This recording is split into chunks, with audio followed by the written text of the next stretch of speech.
Oil இயற்கை விவசாயிகளின் நேரடி விற்பனை அங்காடி. Healthy food, healthy living. Download today from Google Play Store. OIR online app, trusted by more than 10,000 families. நீங்கள் தான் வலியுறுத்துனீங்க தனி சட்டம், ஆணவ கொலை தனி. ஏன் அதை எங்கேயுமே பேச மாட்டேங்கிறீங்கன்னு கேட்குறேன். வலியுறுத்தி ஏன் பேச மாட்டேங்கிறீங்க? நீங்கள் தானே ஒரு இதை கொண்டு வரணும். லட்டு மாதிரி இன்னொரு மேட்ரு கிடைக்குது. துப்புரவு பணியாளர்கள் பாதிக்கப்பட்டு போராடுறாங்க. நீங்கள் தானே கேட்கணும். தேர்தல் நேரம்ல நீங்கள் நெருக்குனீங்கன்னா அவனை ஸ்டாலின் உங்களை தூக்கி போட்டாருன்னா போங்க, விஜய்கிட்ட போங்க, என்ன கெட்டு போகுது. ஆனால் என்னென்னா திமுக விசிகால ஸ்போக்ஸ் பர்சனாக மாறி டிஎம்கே ஸ்போக்ஸ் பர்சனாக மாறிட்டாங்க. நம்ம 4-5 பேர் சொல்லுவோம். இப்போ அவங்களெல்லாம் ஓரம் கட்டிட்டு இவர் தலைமை ஸ்போக்ஸ் பர்சனாக மாறிட்டார். இப்போ இல்லை இந்த கூட்டணி கட்சிகள், திமுகவில் உள்ள இந்த கூட்டணி கட்சிகள் ஏன் அவங்களுடைய வாய்ஸே வெளியே வர மாட்டேங்குது? என்ன காரணம்? ஓட்டு சீட்டு, அவ்வளோதான். பணம். இதற்கு முன்னாடி அப்படி இருந்திருக்காங்களா? இதுக்கு முன்னாடி தலைவர்கள் வேறு, அதனால் அப்படி இல்லை. திரும்ப கூட ஓரளவுக்கு கொஞ்சம் சுரணையெல்லாம் இருந்திருக்குது. இப்போ இல்லை. நீங்கள் பார்த்தீங்கன்னா திருமாவளவன் நாத்திக்கிறது தானே, எதுக்கு போய் பொட்டு கட்டி இது பண்ணி நீங்கள் ஏன் கோயிலுக்கு போகிறீங்க? கூப்பிட்டானா ஒரு மரம் மறைச்சா கூப்பிடுவானா? அவனை மீறி அவன் நடவடிக்கை எடுத்துருவானா? காபரேட் டான்ஸு கூப்பிட்டா போயிடுவீங்களா? தொண்டர்கள் ஆசைப்பட்டாங்க, 4 ஐட்டம் ஆடு தான், நம்மளும் போய் உட்காந்து பார்ப்போம், போயிடுவீங்களா?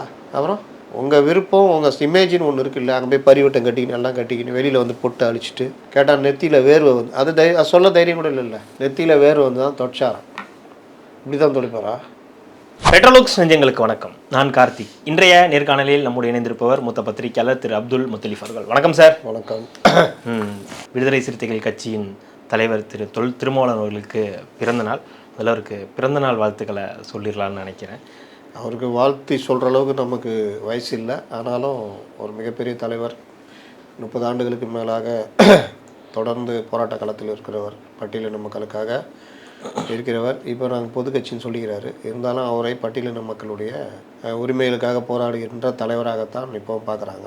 அவர்கிட்ட பிடிச்ச விஷயம் என்னென்னா, விமர்சனங்கள் மற்ற விஷயங்கள்லாம் தாண்டி ஒரு பொறுமையான தலைவர். நீங்கள் எவ்வளோ இது பண்ணாலும் கோவப்படாமல், தடித்த வார்த்தைகளை பயன்படுத்தாத ஒரு நிதானமான ஒரு நாகரிகமிக்க ஒரு தலைவர்னு சொல்லலாம். ஆழ்ந்த படிப்பாளர், சிந்தனையாளர். அவருடைய நேரம், அவருடைய மதிப்பை கெடுக்கிற வகையில் திமுக கூட்டணியில் இருக்கார். அரசியல் சில நேரம் சிலருடைய மதிப்பை குறைச்சிடும் அவர்கள் நடவடிக்கையினால். அவர் நிதானமானவர்னு சொல்கிறதுனாலே அவர்கிட்ட அந்த அக்ரெசிவ்னஸ் இல்லை. ஒரு லீடர்ஷிப் குவாலிட்டி, ஒரு அக்ரெசிவ் லீடர்ஷிப் குவாலிட்டி, அட்லீஸ்ட் இந்த பிரேமலதாட்ட இருக்கிற மாதிரியாவது ஒரு இந்த 2 கட்சிகளுக்குள்ளே இருக்கிற டிமாண்டு பயன்படுத்துகிற ஒரு தன்மை கூட அவர்கிட்ட இல்லை.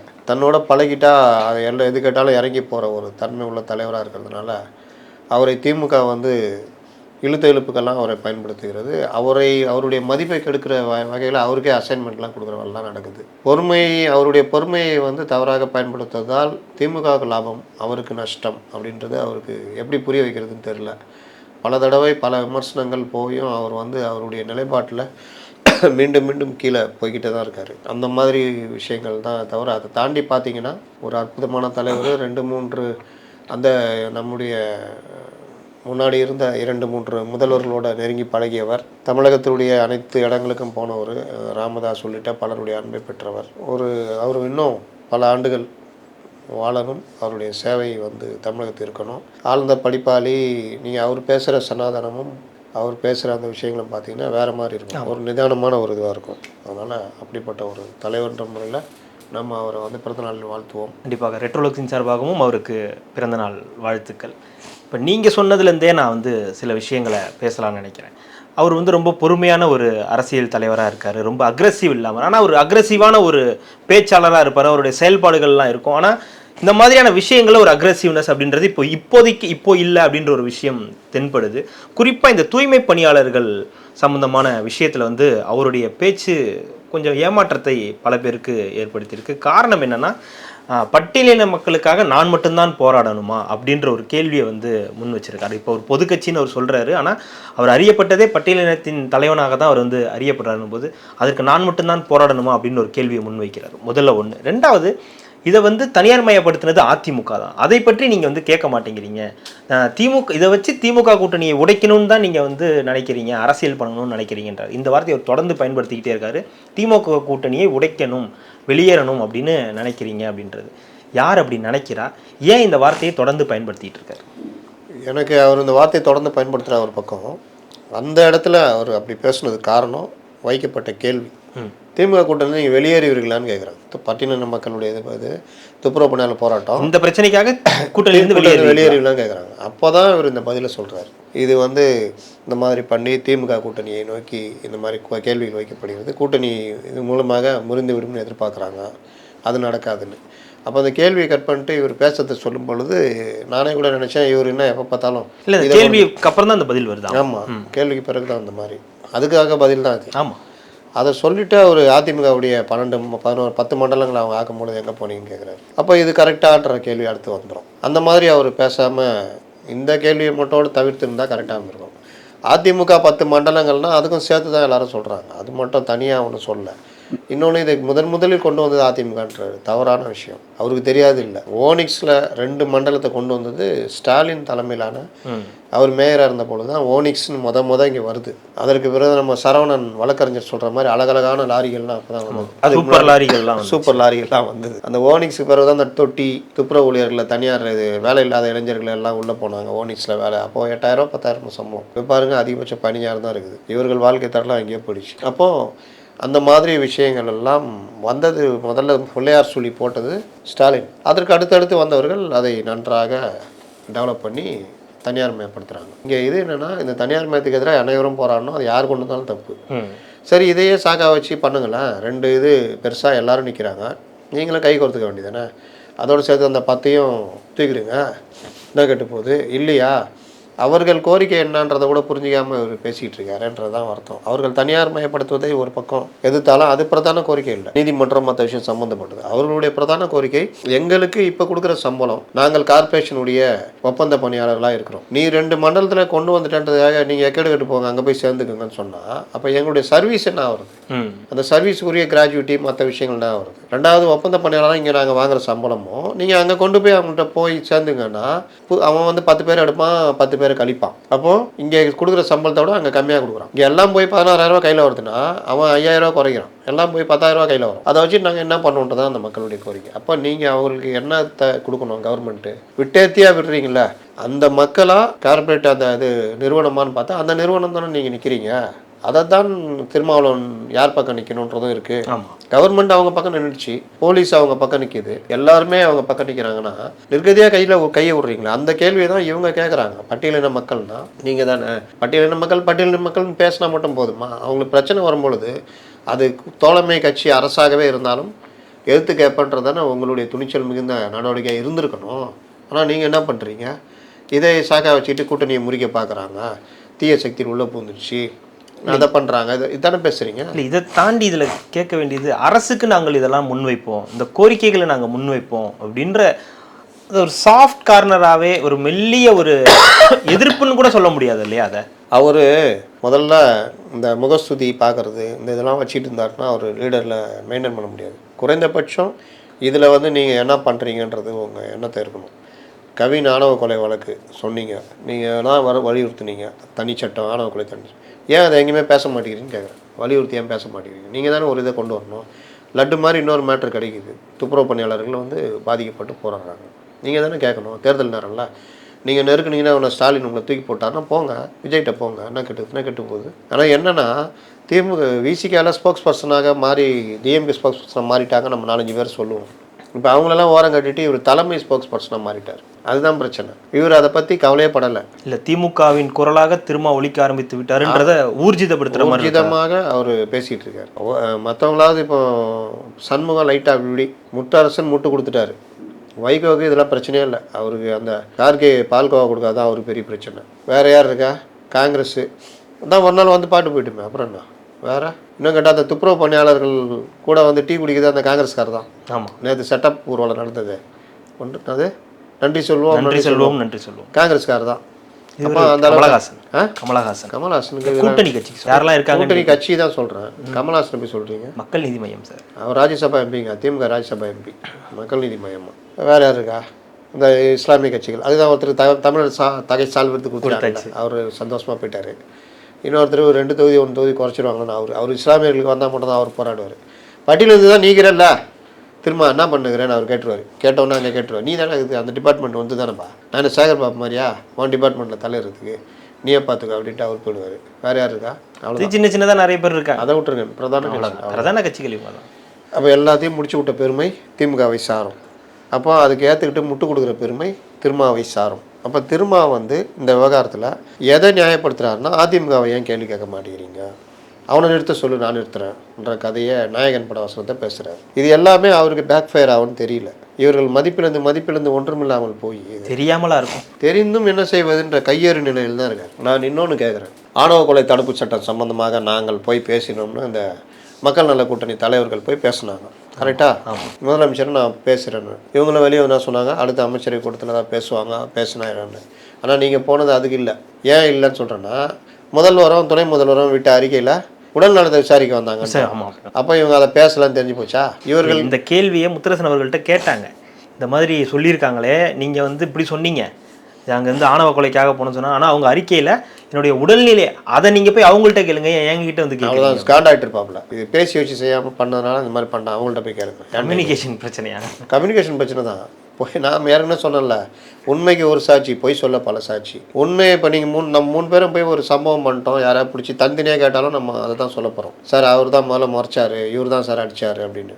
என்ன கேட்டால் சொல்லுவோம், உங்களை கேட்டால் சார் நான் முறைச்சா அப்புறம் அவர் அடிச்சிட்டார் சார் தான் வரும். பொய் சாட்சினா யார் அடிச்சா, யார் முதல்ல அடித்தானா நீங்கள் ஒன்று சொல்லுவீங்க, நான் ஒன்று சொல்லுவேன், அவர் ஒன்று சொல்லுவார். யார் குத்துனான்னு கேட்டால் நீங்கள் ஒன்று சொல்லி நான் ஒன்று. அதனால் பொய் சொல்கிறவங்க மாட்டிக்குவோம், கோர்ட்டில் அப்படி தான் மாட்டுறது. இப்படி தான் இவங்க மாட்டினாங்க. சரி, நீங்கள் சொன்னதில் நான் வரேன். அமைச்சரவை கூட்டணத்தை கூடிச்சில்ல முந்தா நாள் ஆணவ கொலை தடுப்பு சட்டம் சம்மந்தமாக பேசினாங்களா இந்த சமூக நீதி அரசு? ஏன் பேசலை? அட்லீஸ்ட் ஒரு கோரிக்கையாக மத்திய அரசு நிறைவேற்றணும் அப்படின்னு உருட்டலான்னா, மத்திய அரசு தான் இங்கே அனுப்பிச்சிருக்காங்க. அங்கே தான் ஏற்கனவே அனுப்பிட்டோம் ஐடியா சொல்லுன்றாங்க. அவர் தான் வேதனையே தெரிவிச்சிட்டார், இதை தமிழ்நாடு அரசு கூட இதை பரிசீலிக்கலன்றது வேதனையாக இருக்குன்ட்டார். அப்போ உருட்ட முடியாது, இந்த ட்ரம்ப் உருட்டுற மாதிரி உருட்ட முடியாது. அப்போ என்ன பண்ணுறது? மீனவர் பிரச்சனை மாதிரியே உருட்ட முடியாது. அதனால் அவங்க கம்முன்னுட்டாங்க. உங்களுக்கு தான் மரியாதை இல்லைல்ல, ஆணவ கொலை சம்மந்தமாக வச்சுக்கிட்டே நீங்கள் வெளியே வரலாமே, பேசலாமே, அல்லது ஓங்கி ஒழிங்கள். பத்திரிகைகள் கேட்குற மாதிரி வெளியே வர வேணாம், ஓங்கி உங்கள் குரல் ஒழிக்கட்டுமே. ஏன் ஒழிக்க மாட்டேங்குது? இது ரொம்ப அநியாயங்க. தோழமை கட்சிகள்ன்ற போர்வையில் இவர்கள் தான் போன கவர்மெண்ட்டில் அப்படி பேசுனாங்க ஆணவ கொலை. அதுதான் கேட்குறேன், இப்போ இல்லை இந்த கூட்டணி கட்சிகள், திமுகவில் இந்த கூட்டணி கட்சிகள் ஏன் அவங்களுடைய வாய்ஸே வெளியே வர மாட்டேங்குது? என்ன காரணம்? ஓட்டு சீட்டு, அவ்வளோதான். பணம். இதற்கு முன்னாடி அப்படி இருந்திருக்காங்களா? இதுக்கு முன்னாடி தலைவர்கள் வேறு, அதனால் அப்படி இல்லை.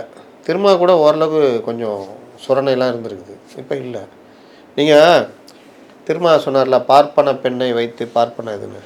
மைத்ரேயன் யார்? மைத்ரேயன் திருமாட்ட யாராவது இந்த பேட்டிக்கு அப்புறம் கூட கேட்கட்டும், மைத்ரேயன் RSS விட்டு வந்துட்டாரா? வாஷிங் மிஷினில் வந்துட்டார்ல, அந்த வாஷிங் மிஷினில் எல்லாம் துவைச்சாலும் அந்த கரை போகாது. RSSல அவர் இப்போ இருக்கார். ஒரு RSSகாரரை திமுகவில் சேர்க்குறீங்களா? எப்படி? எங்கே போச்சு உங்கள் சமூக நீதி? எங்கே போச்சு உங்கள் பெரியாரிய சிந்தனை? எங்கே போச்சு உங்கள் திராவிட மாடல் அரசில் ஒரு RSSகாரரை ஏடிஎம்கே சேர்த்துக்குவாங்க? ஏன்னா அவங்க ஒன்றும் அந்த உங்களை மாதிரி திராவிடம் சமூக நீதி பெரியாரிசம் சுற்றிட்டு இல்லை. அவங்க யார் வந்தாலும் ஒன்று தான். எது ஒட்டு ஆட்சி பட்டாடிக்கு ஆட்சி இருந்தால் அவ்வளோ பெருசாக ஆட்சிக்கிறன்னு ஆட்சிவார். திருநீர்லாம் வெளியே வர மாட்டார். நம்ம எடப்பாடி எல்லா அமைச்சர்லாம் அப்படி தான். நீங்கள் அப்படி கிடையாது. உங்கள் ஒய்ஃப் உங்கள் சார்பில் ஊரூராக கோயிலுக்கு போவாங்க, உங்களுக்காக வேண்டிக்குவாங்க. கலைஞர் வெளியில் வரும்போது மணி அடித்து ஏதோ ஒரு இது பண்ணுவாங்க. அந்த இடத்துல தெரியாமல் அந்த கிருஷ்ணரை ஒரு கும்பிட்டு வரான் டெய்லி. அந்த ஒரு கிருஷ்ணர் பக்தர் பேட்டி கொடுத்துருக்காரு அந்த பூசாரி இப்போ லேட்டஸ்ட்டாக. இந்த மாதிரி மறைமுக இதுதான். நான் கலைஞர்லாம் பெரிய நாத்திகர். ஆனால் இவர்கள் நாத்திகம் வந்து விஞ்ஞானபூர்வமான நாத்திகம் இல்லை. விஞ்ஞானபூர்வமாக ஒருத்தன் கடவுள் இல்லைன்னு புரிஞ்சுக்கிட்டானா அவனை துண்டாக வெட்டி போட்டால் கூட அவன்கிட்ட கடவுள் எண்ணம் வராது. ஆனால் உணர்ச்சி வயப்பட்டு நாத்திகவாதம் ஆகிறாங்களா, டீப்பாக படிக்காமன்னு அவங்களாம் திரும்ப ஓடிடுவாங்க, இல்லாட்டி ஊருக்காக வேஷம் போடுவாங்க. இதெல்லாம் அந்த ரகம். நீங்கள் பார்த்தீங்கன்னா திரும்ப அவளை நாத்திக்கிறது தானே, எதுக்கு போய் பொட்டு கட்டி இது பண்ணிட்டு நீங்கள் ஏன் கோயிலுக்கு போகிறீங்க? கூப்பிட்டானா ஒரு முறைச்சா கூப்பிடுவானா? அவனை மீறி அவன் நடவடிக்கை எடுத்துருவானா? காப்பரேட் டான்ஸு கூப்பிட்டா போயிடுவீங்களா? தொண்டர்கள் ஆசைப்பட்டாங்க, 4 ஐட்டம் ஆடுதான், நம்மளும் போய் உட்காந்து பார்ப்போம், போயிடுவீங்களா? அப்புறம் உங்கள் விருப்பம், உங்கள் இமேஜின்னு ஒன்று இருக்குல்ல, அங்கே போய் பரிவட்டம் கட்டிக்கின்னு எல்லாம் கட்டிக்கின்னு வெளியில் வந்து பொட்டு அழிச்சிட்டு கேட்டால் நெத்தியில் வேர்வை வந்து அது சொல்ல தைரியம் கூட இல்லை. நெத்தியில் வேர்வை வந்து தான் தொட்சாராம். இப்படி தான் தொலைப்பாரா? இல்லை, சமீப காலமாக அவருடைய செயல்பாடுகள் நிறைய விமர்சனத்துக்கு உள்ள விட்டு கொடுக்க வேண்டிய நிலைமை. கட்சி கையை விட்டு போயிடுமோன்ற பயம். கட்சியில் இருக்கிறவங்கலாம் திமுகவில் சண்டான், பாதி பேர் திமுகவில் மாறிட்டாங்க. மீறி நடவடிக்கை எடுத்தால் கட்சி உடச்சி விட்ருவாங்களோன்ற பயம் அவருக்கு இருக்குது. அந்த பயத்துடைய வெளிப்பாடு தான் எல்லாத்தையும் விட்டு கொடுத்து போகிறாரு. அவங்க அசைன்மெண்ட்டை கொடுக்குறாங்க, இதை பேசுங்க அதை பேசுங்கன்னு. ஒவ்வொன்றும் பேசும்போது உங்களை மறுநாளே காலி பண்ணுறாங்க. பார்ப்பனிய பெண் அப்படி இப்படின்னு பேசிகிட்டு இருக்கும்போது இங்கே மைத்ரேயனை சேர்க்குறாங்க. திமுகவில் தெரியும்ல, அண்ணாவுக்கு பிறகு ஒரு அந்தனருக்கு அதாவது ஒரு மேல் சமூகத்தை சேர்ந்தவர் கூட பெரிய அளவில் பொறுப்புகள் கொடுத்துருக்காங்க. அண்ணாவது ஒருத்தர் 2 பேருக்கு எதோ கொடுத்தாரு. ஆனால் ஏடிஎம்கேல HUAண்டேலேருந்து பலர் இருந்தாங்க. எம்ஜிஆர் முதல் சத்யவாணி முத்துன்ற பட்டியலின பெண்ணை தான் மத்திய அமைச்சராகினார். அவர் HUAண்டே வச்சுருந்தார், ஜிஆர் எட்மண்டே வச்சுருந்தார். அது எம்ஜிஆர் அந்த ஏடிஎம்கேல அந்த ஆரம்பத்தில் அந்த இதெல்லாம் கிடையாது. அவர் வாட்டில் யார் வேணால் கொடுப்பாங்க. இங்கே நாங்கள் திராவிடாதுன்னு ஒரு பார்ப்பன சமூகத்தை சேர்ந்தவர் கூட எந்த பெரிய பொறுப்பில் யாராவது சொல்லுங்கள். டிஎம்கேல எங்கேயுமே இருந்ததில்லை. இப்போ எப்படி சேர்க்குறீங்க? சேகர் பாபு எப்படி கோயிலாக போயிட்டு இருக்கிறாரு, ஒருத்தர் ஜாதி கூட்டத்தில் 4-5 அமைச்சர்கள் கலந்துக்கிறாங்க. இப்போ இவர்கள் இவங்க இதெல்லாம் பண்ணிக்கிட்டே தனியாக ஒரு குரூப் வச்சுக்கிட்டு திராவிடத்தால் வாழ்கிறோம் அப்படி இப்படின்னு ஊட்டிகிட்டு இருக்கிறாங்க. இந்த முரண்பாடு கூட திருமாவளவனுக்கு தெரியாதா? அவரே முரண்பாடுடைய மொத்த உருவமாக தானே இருக்கார். கோயிலுக்கு போகிறார், பரிவட்டம் கட்டிக்கிறார், எல்லாம் பண்ணிக்கிறார். அப்போ இவர்கள் எல்லோருக்குமே அது பிடித்து போயிருக்குது. இன்னும் கேட்டால் சிபிஐயில் போயிட்டாங்க. ஏன்னா கோயிலுக்கு போகிறதெல்லாம் சாதாரணமாக இருக்கும். சிபிஎம்மில் அப்படி தெரியல, ஊட்டிகிட்டு இருக்காங்க. ஜெயசிக்குடியை தலைகிரி ஏற்றுனாங்கல்ல, அதனால் அதை அப்படியே போய்கிட்டு இருப்பாங்க. இன்னும் கூட கலர் எது ஆரஞ்சு எது பச்சைன்னு தெரிய மாட்டேங்குது, எது மேலே எது கீழேன்னு. ஏன்னா அவர்கள் அப்படி தானே வளர்ந்தோம். இல்லை என்ன நீங்கள் சொல்கிற விஷயங்களில் புரிஞ்சிக்கக்கூடியது. இப்போ சமீபத்தில் அவரே ஒரு விஷயம் போட்டிருந்தது, ஆணவ கொலைக்காக விஜய் பேசலை, எடப்பாடி பேசலை. அதில் கூட திமுகன்ற வார்த்தை அப்படின்னு கூட அதில் விஜய் பேசலை, எடப்பாடி பேசலைன்றார். எடப்பாடி அறிக்கை விட்டார். துப்புரவு பணியாளர்களுக்காக லேட்டஸ்ட்டாக தான் எடப்பாடி பேசினாருன்னு சொல்கிறாரு. ஜெயக்குமார்லாம் யார் அப்போ? ஏன் உதயநிதி இங்கே தானே இருக்கார், துணை முதல்வர் தானே. கூலி படத்துக்கு போயிட்டு 3 ஹவர் உட்காந்துட்டு ரிவ்யூ போட தருது. இந்த கூலி தொழிலாளர்கிட்ட ஏன் வரமாட்டேங்கிறான்னு கேட்க தெரியலையே உதயநிதியை. சென்னையில் இருக்கிற டெபுட்டி மினிஸ்டர் தானே, சீஃப் மினிஸ்டர் தானே. கார் ரேஸ் நடத்தலாம் தெரியல, அங்கே போய் உட்கார தெரியுது. ஐபிஎல் வந்தால் உட்கார தெரியுதுல்ல, இவங்களோட உட்கார முடியலல்ல. அந்த கேள்வி ஏன் வரமாட்டேங்குது இவருக்கு? சிஎம்ஓ இவங்களோ யாருமே இந்த சம்மந்தமாக எந்த அறிக்கையும் விடலை. கவின் ஆணவ கொலையில் சிஎம்ஓ டெபுட்டியோ யாருமே அறிக்கை விடல. வருங்கால திமுக தலைவருங்க அவர். அதுக்கேற்ற செயல்பாடு இருக்கணுமா வேணாவா? ஒன்றுமே இல்லையா? அவரோட ஜாலியாக இருக்காருங்க. சினிமாவுக்கு போகிறாரு, வராரு. இதைத்தான் அவங்க இப்போ கற்றுக் கொடுக்குறாரு. இதைத்தான் அவங்க கற்றுக் கொடுக்குறாங்களா டெபுட்டி சிஎம்க்கு? ஆமாம், அவங்க என்ன கற்றுக் கொடுக்குறது? அவர்கிட்ட வேறு ஏதாவது போய் சொன்னால் உததான் விழும். அவர் இயல்பாக இருக்கார். அப்படியே தமிழ்நாட்டுக்காக ரேலி, மாட்டர் ரேலி வாங்க எஸ்டிஏடி மூலிமா போங்க ஜாலியாக. முதல்ல நான் சொன்ன உடனே பண்ணிட்டாராம் எஸ்டிஏடி ரேலி. எஸ்டிஏடியுடைய வேலை என்ன? இது ரேலி ஒன்று போகிறதா வேலை? கிராமந்தோறும் விளையாட்டுக்கான ஆட்களை தேர்வு செஞ்சு அவங்கள பயிற்சி கொடுத்து இந்திய லெவலில் அவங்க கொண்டு வரதான் எஸ்டிஏடி வேலை. ஆனால் எஸ்டிஏடி வேலை வேறு. செஸ்ஸுக்கு எப்படி அவன் கஷ்டப்பட்டு அப்படியே வந்து செஸ்ஸில் அவனை கூட்டு வச்சுட்டு இங்கே செஸ்ஸுமா நடத்துகிறேன், அவனுக்கு ஒரு 1 கோடி 2 கோடி கொடுத்துன்னு. கிராமத்தில் இந்த இதில் ஒன்றும் கிடையாது. இதில் செலவழிக்கிற பணம் இந்த மாதிரி விஷயங்களில் நீட்டு மற்ற விஷயம் செலவழிச்சா நீட்டில் மூலியமாக மருத்துவர்கள், கிராமப்புற மாணவர்கள் மருத்துவர்கள் ஆவாங்க. ஆனால் புலம்பிக்கினே இருக்கிறது. இந்த மாதிரி எந்த ஒரு விஷயத்துலையும் இவர்கள் சொல்லொன்று செயல் ஒன்று. இதில் நம்ம திருமாவை மட்டும் சொல்ல, மற்ற எல்லாருமே அப்படி தான். கூட்டணி கட்சி தலைவர்கள் எல்லாருமே அப்படி தான் இருக்காங்க. அதில் தான் சொல்கிறேன், 3 பேர் தானேங்க ரொம்ப மிலிட்டண்ட்டு. திருமா, சிபிஎம், சிபிஐ தானேங்க மிலிட்டண்ட்டு. சேர்த்துக்க மாட்டேங்க. காங்கிரஸ் எந்த காலத்துலையும் 91, 96 ஜெயலலிதா ஆட்சியில் அவ்வளோ ஒரு இது நடந்தது. காங்கிரஸ் என்ன பண்ணுச்சு? இன்னொரு அதிமுக தான் இருந்தது. எல்லா காலத்துலையும் அப்படி தான் இருக்கும். அதெல்லாம் நீங்கள் ஒன்றும் பண்ண முடியாது. காங்கிரஸ்லாம் கணக்கிலே வச்சு அவங்களுக்கு பல்லக்கில் யாராவது வச்சு அவங்க தூக்கிட்டு போகணும். அதுக்கு திமுகவுக்கு தேவை, அதிமுகவுக்கு தேவை, மற்ற கட்சிக்கு நாளைக்கு தாவேகா வந்தால் தாவேகா தேவை. இல்லை இவ்வளோ அவப்பெயர் ஏற்படுது, இவ்வளோ கேள்விகள் நம்மளை நோக்கி வருது, இவ்வளோ பிரச்சனைகள் இருக்குது. ஆனால் அந்த பிரச்சனைகளை நம்மளால் பேச முடியலை, அதை பற்றி அட்ரஸ் பண்ண முடியலன்ற ஒரு இது அவர்கிட்ட இல்லையா, திருமாவர்கள்ட்ட இல்லையா? அந்த குற்ற உணர்வு அவர்கிட்ட இருக்கிற மாதிரியே தெரியல. ஏன்னா ஓங்கி நின்று பேசுகிறாரு. ஏன் 10 மண்டலம் ஆக்குனாங்களா, அங்கே ஏன் கேட்கல, இப்போ ஏன் கேட்குறீங்கன்னு? 10 மண்டலம் ஆக்குனது தப்புன்னு தானே உங்களை கொண்டு வந்தாங்க. 10 மண்டலத்தில் அந்த பிரச்சனை இருக்குன்னு தானே லெட்டர்லாம் எழுதுனீங்க.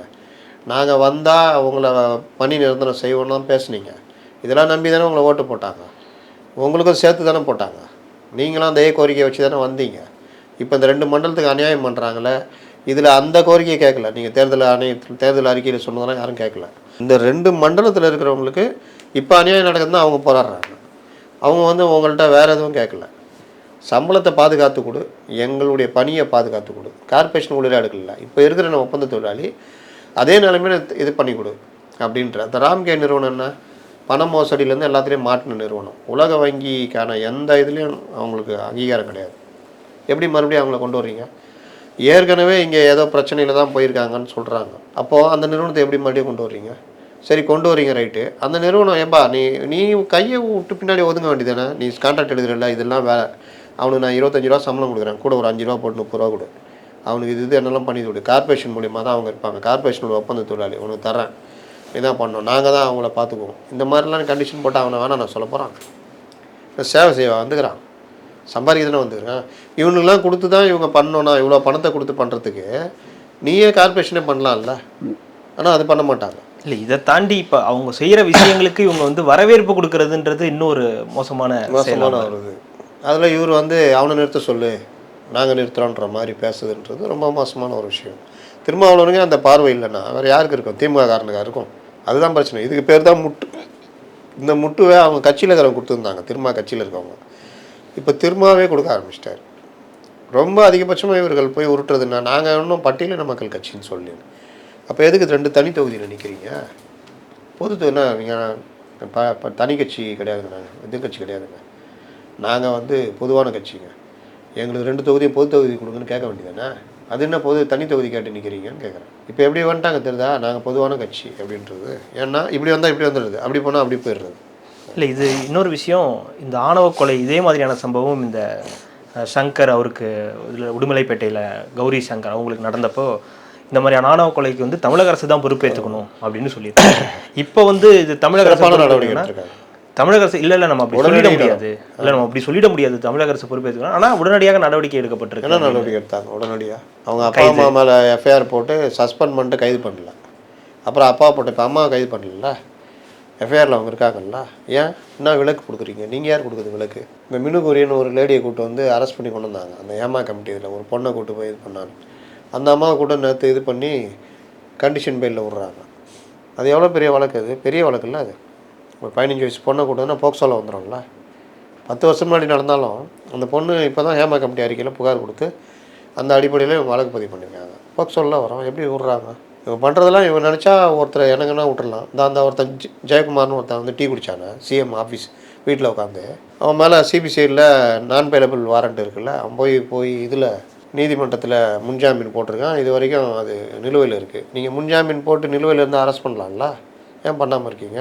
இந்த மாதிரி பல கேள்விகள், விடைக்கான கேள்விகள். அது இவரும் கேட்க மாட்டார், இவங்க கண்ணை முடிக்குவாங்க. முத்தரசன்லாம் போய் பார்க்க கூட இல்லைங்க. நாளைக்கு எந்த முடிஞ்சு வச்சுட்டு இவங்களாம் வாக்கு கேட்பாங்க, என்ன பண்ணுவாங்கன்னு தெரியல. தொடர்ந்து பேசலாம். மிக்க மகிழ்ச்சி. நன்றி.